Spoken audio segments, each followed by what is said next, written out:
आशा है अच्छे होंगे। तो हम लोग जो है हमारा चैप्टर थर्ड है ना, करंट इलेक्ट्रिसिटी, ये देख रहे थे। ठीक है भाई। तो चैप्टर थर्ड में आज हमारा टॉपिक है, आज हम देखेंगे ओरिजिन, है ना, origin, sorry, origin, origin of resistivity, resistivity witty and drift, drift of electron. ठीक है भाई, origin of resistivity and drift of electron. तो इसको हम कैसे समझ सकते हैं? जैसे हमें क्या मालूम है कि यदि अगर मान लो एक वायर इस तरीके से हमने लिया हुआ है, सब लेट करो कि हमने एक कॉपर वायर लिया हुआ है। ठीक है भाई, एक कॉपर वायर लिया। अब कॉपर वायर से हो के हमें ये मालूम है कि जो है इलेक्ट्रॉन है ना, एटम के साथ में इस तरीके से जो है इलेक्ट्रॉन जो है अटैच होते हैं। ठीक है भाई। तो क्या होता है कि जब आपको मालूम है कि पोटेंशियल डिफरेंस अप्लाई किया जाता है, मान लो जैसे बैटरी का प्लस टर्मिनल ये माइनस वाला है, तो इलेक्ट्रॉन का जो डायरेक्शन है ये आपको मालूम है, उन पे जो है नेगेटिव चार्ज होता है, इलेक्ट्रॉन पे नेगेटिव चार्ज होगा। सो बैटरी के प्लस डायरेक्शन की ओर ये जो मूवमेंट करते हैं। ठीक है। तो ये तो तब की बात हो गई जबकि जब हमने पोटेंशियल डिफरेंस अप्लाई किया है ना, व्हेन पोटेंशियल डिफरेंस अप्लाई कर, डिफरेंस है ना अप्लाइड। तो जब हमने पोटेंशियल डिफरेंट अप्लाई किया हुआ है तो ये जो है एक पर्टिकुलर वेलोसिटी अपन कह सकते हैं, उससे ये मूवमेंट करते हैं। तो उसके पहले क्या होता है, यदि अगर हम बात करना चाहें कि भाई यदि अगर मान लीजिए हमने बैटरी ये नहीं लगाई हुई है इस तरीके से, और किसी तरीके से पोटेंशियल डिफरेंस या वोल्टेज या एनर्जी नहीं दे रहे हैं, तो उस दौरान फिर इन इलेक्ट्रॉनों का जो है उसके अंदर क्या होता है। आपको ये तो मालूम है कि जो है मैटर जो है 3 स्टेजेस में होगा, एक तो सॉलिड, लिक्विड और गैसेस। तो यदि अगर हम कॉपर वायर की बात करते हैं तो एक तरीके से हम ये सॉलिड की ही बात कर रहे हैं। तो हमें ये तो मालूम है कि जो मेटल के जो इलेक्ट्रॉन्स होते हैं, है ना, ये भी फ्री नहीं होते, बट हमें मालूम है कि ये डी ब्लॉक एलिमेंट्स कहलाते हैं और इंटरमीडिएट होते हैं। तो यानी कि इनके ऑर्बिट जो है काफ़ी दूर होते हैं और लास्ट में इलेक्ट्रॉनों की संख्या जो है ये थोड़ी सी कम होती है लास्ट वाली में। तो कहने का मतलब ये बाउंड होते हैं। और यदि अगर सपोज़ करो कि कोई इलेक्ट्रिक फील्ड नहीं दिया जाता तो उस केस में क्या होगा, उस केस में जो है इलेक्ट्रॉन रेंडमली जो है दूसरे एटम से, है ना, कोलिशन करता हुआ, है ना, ये टकराता हुआ सभी डायरेक्शन में जो है मूवमेंट कर सकता है। ठीक है भाई। तो उससे क्या होगा कि उसकी जो एवरेज, यदि अगर मैं कहूँगा कि एवरेज यदि अगर मैं एक वेलोसिटी ले लेता हूँ अगर इलेक्ट्रॉन की, है ना, तो वो कितनी हो जाएगी, वो 0 के बराबर मान सकते हैं अपन, है ना। ठीक है भाई। टोटल जो उसका जो लेंगे एवरेज वेलोसिटी 0। तो हम समझने के लिए समझ सकते हैं कि इसका जब इनिशियली, है ना, इलेक्ट्रॉन एक कोई हमने अलग से जो है पोटेंशियल डिफरेंस मेंटेन नहीं किया हुआ है, तो वो किसी भी डायरेक्शन में, मान लीजिए जैसे ए से, है ना, इस पॉइंट में इधर गया, फिर इधर चला गया, फिर इधर गया, फिर इधर आया, इस तरीके से बी पॉइंट तक पहुंच सकता है। और यदि अगर मान लीजिए हमने पोटेंशियल अप्लाई किया हुआ है, ठीक है भाई, तो उस केस में क्या हो जाएगा, एक पर्टिकुलर पाथ को ये फॉलो करते हुए ऐसे आगे बढ़ेगा। ठीक है भाई। तो इस तरीके से होता है क्योंकि मालूम है आपको इंस्टेंटली सारे पॉइंट पे जो इलेक्ट्रिक फील्ड डेवलप हो जाता है ना। तो जो हमने ये जो दो क्रॉस सेक्शन आपके लिए हुए थे, एरिया यहाँ पे लिया हुआ था, तो इलेक्ट्रॉन जो जगह छोड़ देता था उसको अपन ने पॉजिटिव माना हुआ था। तो मान लीजिए ये अपन ने ये नेगेटिव चार्ज वाली बात कर दी थी और ये वाली अपन ने इस तरफ पॉजिटिव चार्ज वाले, है ना, इधर पे, है ना। और टोटल जो लिए थे अपन ने Q प्लस, टोटल जो charges Q plus minus Q minus, ऐसा अपन ने लिया हुआ था। तो इस तरीके से ये सभी जो है रैंडमली डायरेक्शन में इस तरीके से डिस्ट्रीब्यूटेड होते हैं। ठीक है भाई। तो इसके लिए हम एक्सप्रेशन निकाल सकते हैं कि किस तरीके से ये होगा। ठीक है। तो सपोज़ करो कि हमने यहाँ पे एक इस तरीके से मान लीजिए कि एक कॉपर वायर लिया हुआ है। कॉपर वायर में मान लीजिए हमने ये इलेक्ट्रॉन है और ये जो है इलेक्ट्रॉन का मूवमेंट इस डायरेक्शन में हो रहा है। ठीक है। तो इसमें सपोज़ करो इलेक्ट्रिक फील्ड इस तरीके से डेवलप हो जाता है। अब यदि अगर मान लीजिए इलेक्ट्रॉन इस तरीके से मूवमेंट करते हुए जाते हैं और लेट मान लीजिए एन जो है ये नंबर ऑफ़ इलेक्ट्रॉन है, नंबर ऑफ़ इलेक्ट्रॉन है, ठीक है, नंबर ऑफ़ इलेक्ट्रॉन्स है। तो यदि अगर ये नंबर ऑफ़ इलेक्ट्रॉन्स इस मेटल के अंदर में है तो सपोज़ करो कि हम किसी एक इलेक्ट्रॉन आई नंबर वाला जो है एक इलेक्ट्रॉन को ले लेते हैं, ठीक है। तो हम एक इलेक्ट्रॉन को यदि अगर मान लीजिए वेलोसिटी यदि अगर निकाल लेते हैं तो बाद में हम सभी का सम करके टोटल जो है इलेक्ट्रॉन की जो स्पीड होगी या वेलोसिटी है ये अपन निकाल सकते हैं, ठीक है। तो इसको जो है हम स्पेशल जो है ये नेम देते हैं और है ना, उसको क्या नेम देते हैं हम कहते हैं ड्रिफ्ट स्पीड, ठीक है भाई, ड्रिफ्ट स्पीड ये हम कहते हैं। क्योंकि क्या होता है कि जब हम यहाँ पे किसी इलेक्ट्रॉन की वेलोसिटी के लिए एक्सप्रेशन निकालने चल रहे हैं तो उसका एवरेज है ना वेलोसिटी क्या हो जा रही है, अगर वो रेंडमली डिस्ट्रीब्यूट है तो ज़ीरो हो रही है। लेकिन यदि अगर मान लीजिए एक पर्टिकुलर फील्ड लगाने के बाद में एक पर्टिकुलर वेलोसिटी से चल रहा है तो हम इसमें निकाल सकते हैं कि भाई उसकी वेलोसिटी कितनी होगी। तो उसके लिए जो हमारा सिंपल एक्सप्रेशन है, एक तो मान लीजिए हम किस वाले के लिए, मान लीजिए आई वाले के लिए निकाल रहे, तो आई वाला का यदि अगर मान लीजिए वेलोसिटी वी आई हमने लिया तो यदि अगर हम ये टोटल वेलोसिटी निकाल देते हैं इसका, मान लीजिए आई इक्वल देन 1 से लेकर n नंबर ऑफ़ इलेक्ट्रॉन है तो इसके टोटल वेलोसिटी को हमने क्या कह दिया v है ना, या इसी को हमने vd कह दिया मान लीजिए, ठीक है। अब यदि अगर मान लीजिए इलेक्ट्रॉन इस तरीके से मूवमेंट कर रहा है आई नंबर वाला और उसको जो है इसमें समय है ना लेट जो ड्यूरेशन है ना, ड्यूरेशन लग रहा है, ड्यूरेशन ऑफ है ना जो है कोलिशन जो है कोलिशन हो रहा है, ये टकराते हुए चल रहा है तो ड्यूरेशन ऑफ कोलिशन में सपोज़ करो कि जो टाइम लग रहा है ना, सपोज़ टाइम ले रहा है, इसको हम टाउ से बता दिए। तो टाउ को हम एक स्पेशल नाम देते हैं और इसको बोला जाता है रिलैक्सेशन टाइम, इसको बोला जाता है रिलैक्सेशन टाइम।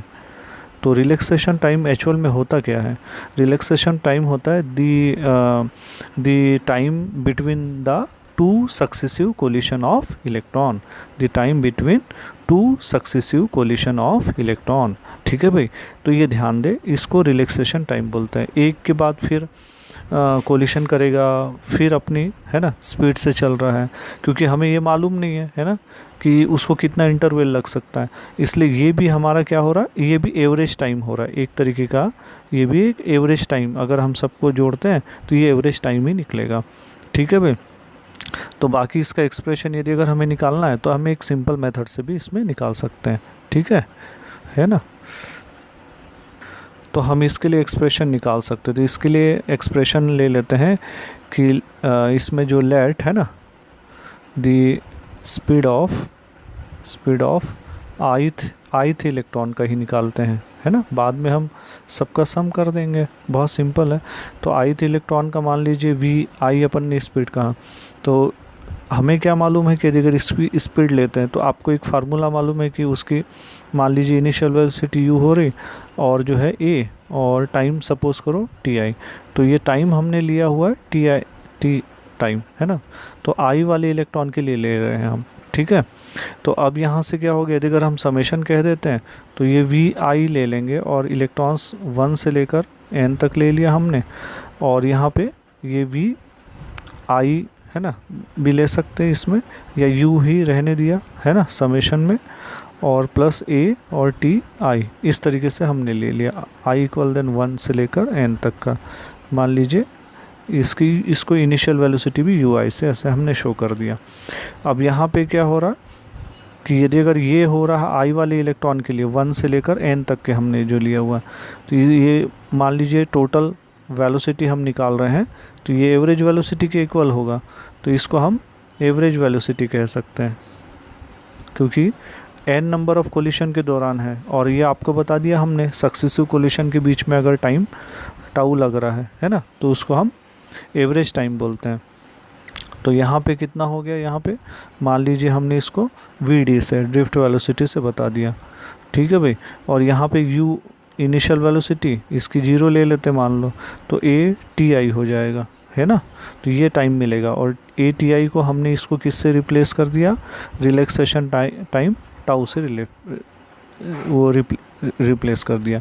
तो वी डी इक्वल देन क्या होगा, ए इंटू टाउ, यानी V equal then A T, जो आप जानते हैं सिंपल एक्सप्रेशन, है ना, वही यूज़ कर सकते हैं आप।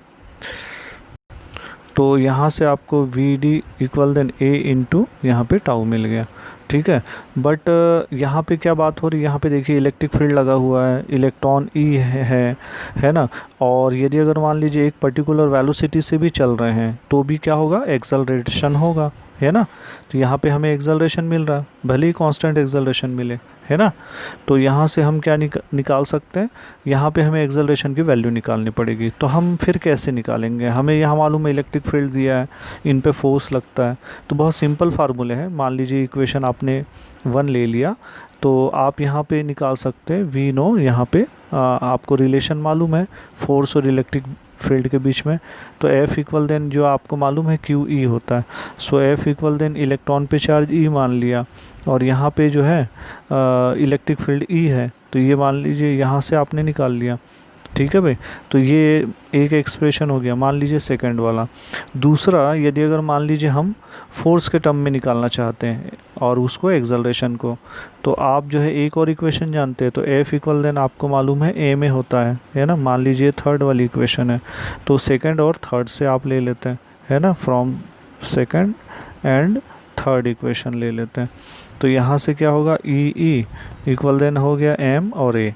हमने यहाँ पे फ़िलहाल इलेक्ट्रॉन को ये नेगेटिव साइन छोड़ दिया है, हमने केवल मैग्नीट्यूड कंसीडर किया हुआ है, ठीक है भाई, ये सब मैग्नीट्यूड के लिए ही है, ठीक है। तो यहाँ पे यदि अगर मान लीजिए मैं एक्सेलरेशन निकालना चाहूँगा, तो है ना, यहाँ पे क्या हो जाएगा, ये पे ई और बाय क्या होगा, ये एम हो जाएगा, इस तरीके से फार्मूला होगा। तो मान लीजिए मैंने इक्वेशन 4 ले लिया, इस वैल्यू को मैं यहाँ पुट कर देता हूँ, ठीक है भाई। तो वी डी इक्वल देन यहाँ से कितना मिल जाएगा, वी डी इक्वल देन यहाँ पे हो गया ए की वैल्यू ई, है ना, और एम हो जाएगा, और साथ में कितना हो जाएगा, यहाँ पे टाउ होगा, ठीक है भाई। तो इस तरीके से ये हमें मिल जाएगा एवरेज वेलोसिटी के लिए एक्सप्रेशन, ठीक है भाई, क्लियर है। तो इस तरीके से हम जो है एवरेज वेलोसिटी के लिए जो है एक्सप्रेशन यहाँ से निकाल सकते हैं, ठीक।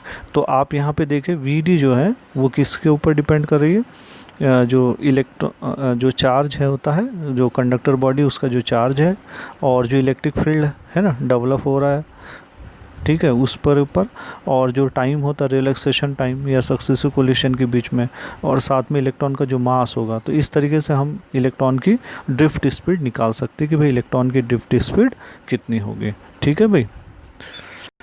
अब हम इसी के साथ में ये रिलेशन निकालेंगे कि भाई जो है इसका जो रिलेशंस होगा रजिस्टिविटी या कंडक्टिविटी के साथ में क्या होता है, ठीक है भाई, है ना। तो है ना, relation with resistivity and conductivity, ठीक है। तो यहाँ पे जो हम रजिस्टिविटी के लिए एक्सप्रेशन यहाँ पे निकाल सकते हैं, ठीक है, या कंडक्टिविटी के लिए। तो यहाँ पे आप क्या देख रहे हैं, यहाँ जो हमने इलेक्ट्रॉन्स लिए, लेट एन जो है ये नंबर ऑफ़ इलेक्ट्रॉन्स हो गए, ठीक है भाई।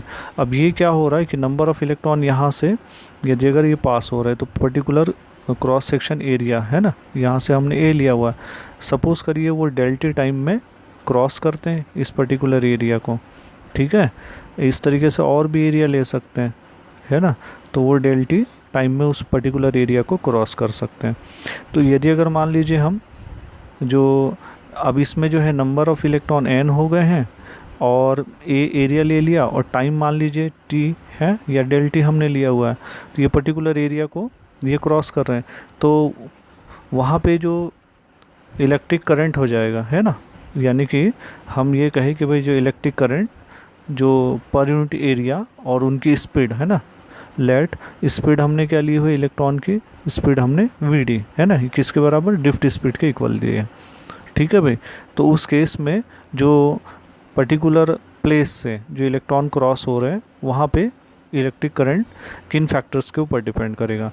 तो यहाँ पे जो इलेक्ट्रिक करंट है ना, या जो करंट जो हो रहा है, करंट है ना, electric current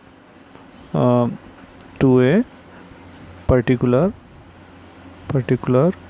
cross section area, cross section area से कितना होगा।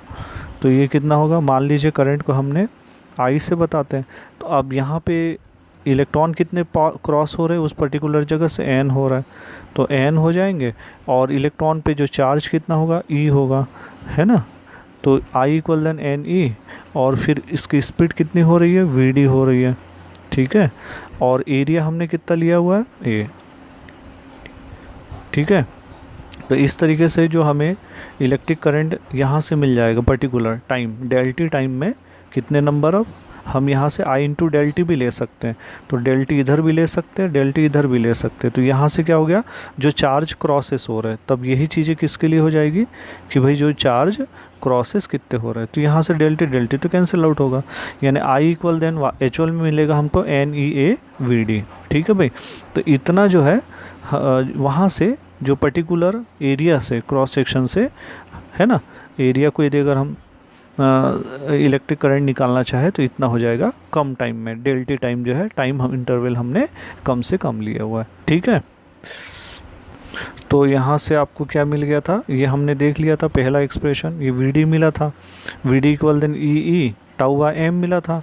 ये हमने जो एवरेज वेलोसिटी या ड्रिफ्ट वेलोसिटी ली थी, इलेक्ट्रॉन जो कोलिशन करते हुए जा रहा, उस दौरान जो उसकी एक एवरेज स्पीड जो हमको मिलती थी, है ना, वो लिया था।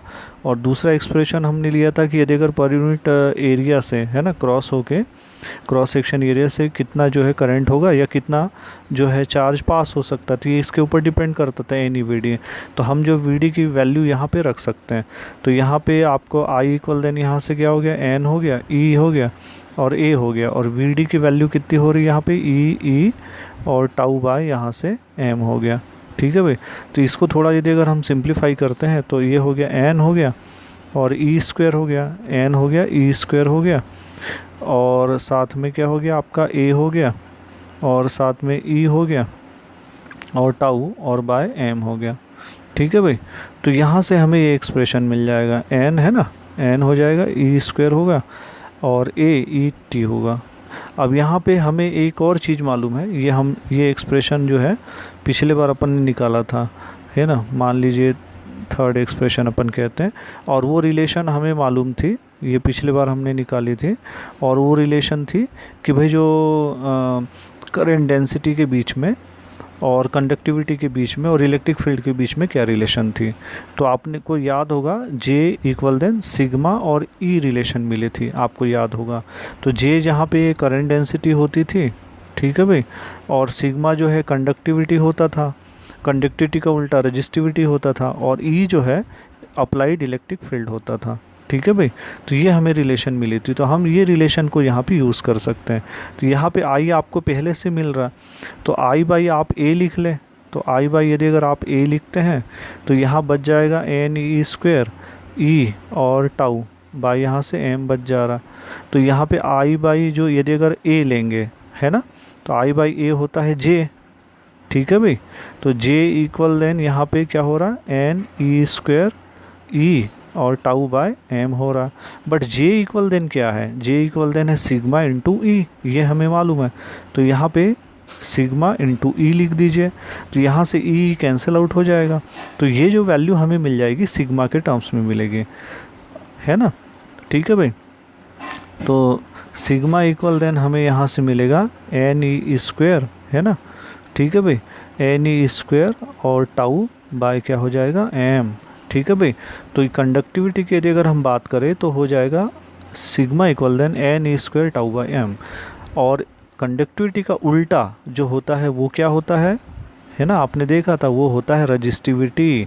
तो रजिस्टिविटी बिल्कुल उल्टा हो जाएगा, तो रजिस्टिव इक्वल देन एम ऊपर चला आएगा, तो एम बाय होगा एन ई स्क्वायर, है ना, और क्या हो जाएगा टाउ, ठीक है भाई। तो ये हमें यहाँ से एक्सप्रेशन मिलेगा रजिस्टिविटी के लिए, ठीक है भाई। रजिस्टिविटी कंडक्टिविटी का उल्टा होता है, इसलिए आप जो है ये देखें sigma equal then N E square tau by M. So conductivity equal then क्या हो जाएगा यहाँ, रजिस्टिविटी इक्वल देन कितना हो जाएगा यहाँ पे, M N E square by tau. तो इस तरीके से आप देखते हैं कि कंडक्टिविटी जो होगी वो अगर n की संख्या ज़्यादा है तो ज़्यादा होगी, यानी इलेक्ट्रॉनों की संख्या ज़्यादा है तो कंडक्टिविटी ज़्यादा होगी। और इलेक्ट्रॉन चार्ज तो फिक्स है, मास भी फिक्स है, तो और किस पे डिपेंड करेगा, रिलैक्सेशन टाइम। तो रिलैक्सेशन टाइम यदि अगर हम इंक्रीज़ करेंगे, है ना, तो यहाँ पे तो ये कंडक्टिविटी भी इंक्रीज़ होगी, ठीक है। और रेजिस्टिविटी इसका जस्ट अपोजिट हो गया। तो ठीक है, तो हम नेक्स्ट टाइम में फिर रेजिस्टिविटी, जैसे मान लीजिए कंडक्टर मटेरियल हो गया, सेमीकंडक्टर्स मटेरियल हो गया, नॉन कंडक्टर मटेरियल हो गया, तो इनके लिए जो है हमें रेजिस्टिविटी का जो ग्राफ हम देखेंगे with the respect to temperature, इसमें क्या फ़र्क पड़ता है, ठीक है भाई। तो कई बार उसको ग्राफ को पूछा जाता है, और रेजिस्टिविटी टेम्परेचर के साथ में क्या रिलेशन होगा ये भी देखेंगे। ओके, तो आप इसको देख लीजिए, है ना, जो अभी आपको एक्सप्रेशन जो ये बताए हैं, और आप इसको प्रैक्टिस करके देखिए, है ना। यदि अगर आपको कोई दिक्कत जाती है तो आप कमेंट्स जो है करके ज़रूर बता दें कि आपको कहाँ पे परेशानी जा रही है। ओके भाई, ओके, थैंक यू।